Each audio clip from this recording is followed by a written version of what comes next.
Welcome to Saurabh सामाजिक allrounder channel. Saurabh सामाजिक allrounder channel में आपका बहुत बहुत स्वागत है। तो चलिए आज बात करते हैं द डैफोडिल्स कविता के बारे में। यह कविता एक बार नहीं, दो बार नहीं, लगभग 12 बार पूछे गए हैं। तो इस वर्ष भी बहुत इंपॉर्टेंट है, इसे आसानी से आप याद कर सकते हैं और आपको बिल्कुल समझ में आ जाएगा, रटने की ज़रूरत नहीं पड़ेगी। तो मेरे चैनल को सब्सक्राइब नहीं किए हैं तो सब्सक्राइब करके घंटी दबा दें। तो चलिए वीडियो को स्टार्ट करते हैं द डैफोडिल्स के बारे में। The daffodils is a famous poem of nature. मैं इसका हिंदी भी समझा दूंगा। This poem is written by William Wordsworth. Through this poem flower have always fascinated men and hair in this poem. The poet is captivated by a scene of fluttering daffodils.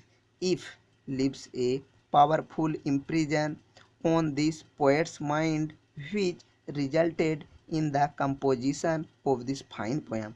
One day, the poet saw a host of golden daffodils beside a lake. The daffodils were fluttering and dancing in the breeze. तो चलिए मैं इसका हिंदी समझा देता हूँ the daffodils के बारे में। द डेफोडिल्स प्रकृति की एक प्रसिद्ध कविता है। यह कविता विलियम वर्ड्सवर्थ द्वारा लिखी गई है। ठीक है, इस कविता के माध्यम से फूलों ने हमेशा मनुष्य को मोहित किया है और यहाँ इस कविता में कवि को फहराता हुआ डेफोडिल्स ने एक दृश्य द्वारा कैद किया गया है। यदि कवि के मन पर एक शक्तिशाली छाप छोड़ी जाए, जिसके परिणाम स्वरूप इस ठीक कविता की रचना हुई। एक दिन कवि ने एक झील के किनारे गोल्डन डेफोडिल्स का एक मेजबान देखा। हवा में डेफोडिल्स फड़फड़ाते और नाचते थे। तो यह कविता आपके लिए बहुत इंपॉर्टेंट होने वाला है। मैं इसका इंग्लिश से हिंदी भी समझा दिया हूँ ताकि आपको याद करने में बिल्कुल आसानी हो सके। तो ये कविता बहुत इंपॉर्टेंट है और आगे और भी स्टेप है। आप कहीं जाइएगा नहीं और वीडियो को शुरू से अंत तक देखिए, आपको रटने की ज़रूरत नहीं पड़ेगी और आपको एग्ज़ाम में फुल अंक मिलेंगे। तो इस एग्ज़ाम के लिए बहुत इंपॉर्टेंट होने वाला है द डेफोडिल्स। एक बार नहीं, मैंने बोला 12 से 13 बार पूछा गया है।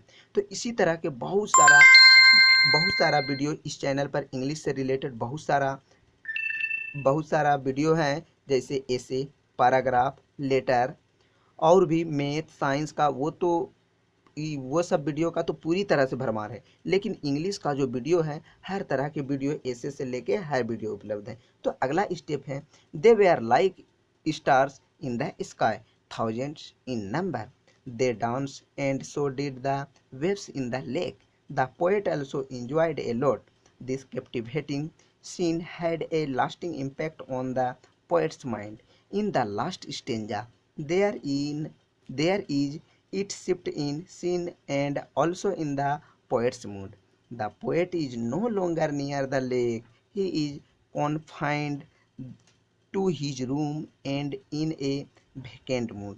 Suddenly, the scene of dancing daffodils come alive to his mind. अब यहाँ से पैराग्राफ चेंज कर सकते हैं। In the poem, we perceive three except one is nature's beauty, then the poet in the nature. तो आपको मैं इसका हिंदी समझा देता हूँ। वे आकाश के सितारों की तरह थे, हजारों की संख्या में। उन्होंने नृत्य किया और इसलिए झील में लहरें चली। कवि को भी बहुत मज़ा आया। इस मनोरंजन दृश्य का कवि के मन पर अस्थायी प्रभाव पड़ा। अंतिम छंद में यह दृश्य में बदलाव हैं और कवि के मूड में भी हैं। कवि अब झील के पास नहीं है, वह अपने कमरे में और एक खाली मूड में सीमित है। अचानक उसके दिमाग में नाचने वाले डेफोडिल्स का दृश्य आ जाता है। कविता में हम तीन पहलुओं का अनुभव करते हैं। एक, प्रकृति की सुंदरता है, तो प्रकृति में कवि। अगला स्टेप है जो आपको और भी मज़ेदार होने वाला है। ठीक है, तो वीडियो को अभी तक सब्सक्राइब नहीं किए हैं तो सब्सक्राइब करके घंटी दबा दें। और अगला स्टेप बहुत ही मज़ेदार होने वाला है, बहुत ही इम्पोर्टेंट है और उसको आप भूलिएगा नहीं और आपको याद भी नहीं करना पड़ेगा। आपको सिंपल और सटीक यूज किया गया है। ठीक है, तो अगला स्टेप आप देखिए, उसका भी मैं एक स्टेप बाय स्टेप हिंदी कर दूंगा, लेकिन और भी सारा बहुत वीडियो उपलब्ध है इस चैनल पर। ऐसे लेटर आप इस चैनल के माध्यम से पढ़े, आपको फुल अंक मिलेंगे।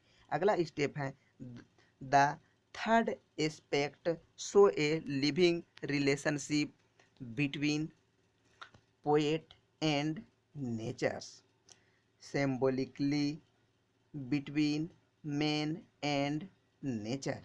तो इसका भी मैं हिंदी समझा देता हूँ। तो मैंने 3 पहलुओं को बारे में बात किया, तो तीसरा पहलू इसमें है, ठीक है। पहला पहलू था कि एक प्रकृति की सुंदरता है, तो प्रकृति में कवि। तीसरा पहलू कवि और प्रकृति के बीच सजीव रूप से मनुष्य और प्रकृति के बीच एक जीवित संबंध को दर्शाता है। तो मेरे चैनल को अभी तक सब्सक्राइब नहीं किए हैं तो सब्सक्राइब करके घंटी दबा दे। इंग्लिश से रिलेटेड हर तरह के वीडियो उपलब्ध है और आपको इंग्लिश में फुल